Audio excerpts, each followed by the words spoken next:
بسم اللہ الرحمن الرحیم۔ آج انتہائی ہمارے لیے اہم اور ایک اچھا دن ہے، خوشی کا دن ہے کہ ہم نے جو باب شروع کیا تھا، اس پہلی ترتیب کے ساتھ، جو ترتیب صرف اسی باب میں رہنی تھی، کہ اس باب کے اندر یعنی کہ صیغہ کی تعبیر کا طریقہ، اور ساتھ باب کے شروع میں کچھ قوانین تو خیر آگے بھی آئیں گے، لیکن پورے باب کو اس ترتیب سے لکھنا اس کے بعد نہیں رہے گا، اور یہ آج اس پہ آخری سبق ہے۔ اور اس طریقے سے ہماری یہ ایک پہلی ترتیب اور مرحلہ چونکہ ایک اختتام پذیر ہو رہا ہے۔ آئندہ ہم باب پہ بحث کریں گے، لیکن مکمل اس طریقے سے بحث نہیں ہوگی، اس لیے ہمارے لیے ایک بڑا ہی اہم اور خوشی کا دن ہے کہ سبق نمبر 47 تک ہی ہم نے اس باب کو کور کیا، اور اس میں ہم نے مجرد کے قوانین، اس پہ الگ سے بھی بحث ہوگی، ان کو بھی ذکر کیا، اور ساتھ ہر گردان کے شروع میں جو اس کی پہلے صیغے کی بنا ہے اس کو بھی ذکر کیا، اور اس سے پہلے ہم نے ضمائر پر بھی مکمل بحث کی، اور مقدمۃ الصرف ضمائر کے لحاظ سے ہو یا 7 اقسام 6 اقسام کے لحاظ سے ہو، 4 اقسام کے لحاظ سے، اس سب کو ہم نے ذکر کیا۔ تو یہ سبق نمبر 47 آخری اس مرحلے کا سبق ہے۔ اس باب کی فعل نئی غائب جو ہے اس پہ معلوم کے جو صیغے ہوں وہ بھی، یا مجہول کے صیغے بما خفیفہ اور بما ثقیلہ کے ان کا ذکر ہو گیا ہے۔ تو فعل نئی غائب معلوم کو دیکھ لیں آپ، بالکل وہی ترتیب ہے جو امر غائب کی ترتیب تھی۔ لا یضرب، لا یضربا، لا یضربو، لا تضرب، لا تضربا، لا یضربنا، لا اضرب، لا نضرب۔ اور اس کی مجہول آپ دیکھ لیں، لا یضرب، لا یضربا، لا یضربو، لا تضرب، لا تضربا، لا یضربنا، لا اضرب، لا نضرب۔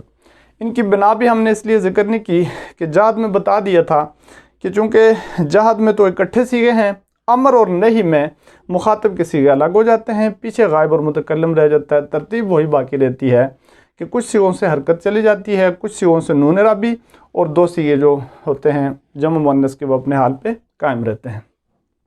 تو یہ فعل نئی غائب معلوم اور مجہول۔ نئی غائب معلوم کا ثقیلہ ہوگا لا یضربن، لا یضربان، لا یضربن، لا تضربن، لا تضربان، لا یضربنان، لا اضربن، لا نضربن۔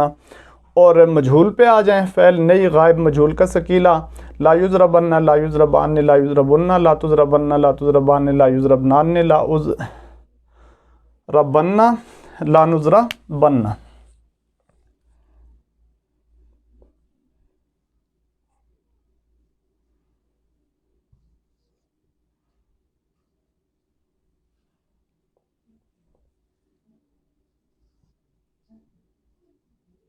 لا اضربن، لا نضربن، اور دونوں کا خفیفہ بھی لکھ دیا گیا ہے۔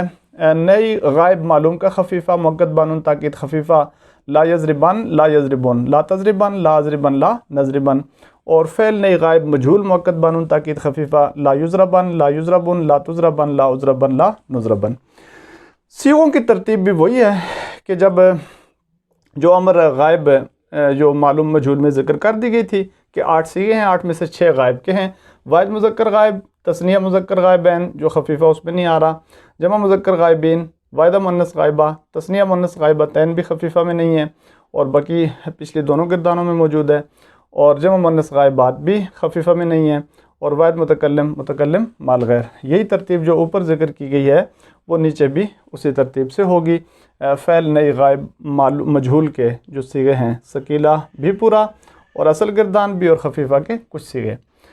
اور اس کا معنی دیکھ لیتے ہیں۔ لا یضرب کا معنی ہوگا چاہیے کہ نہ مارے وہ ایک مرد، اور لا یضربن کا معنی ہوگا چاہیے کہ ہرگز نہ مارے وہ ایک مرد، اور لا یضربن کا معنی ہوگا چاہیے کہ ہرگز نہ مارے وہ ایک مرد۔ ثقیلہ میں دوہری تاکید اور خفیفہ میں پھر دوہری نہیں ہوتی۔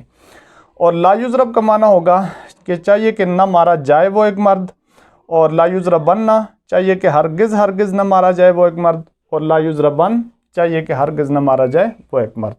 زمانہ اس میں استقبال کا ہی استعمال ہوتا ہے۔ تو یہ پورا ہم باب ذکر کر چکے ہیں۔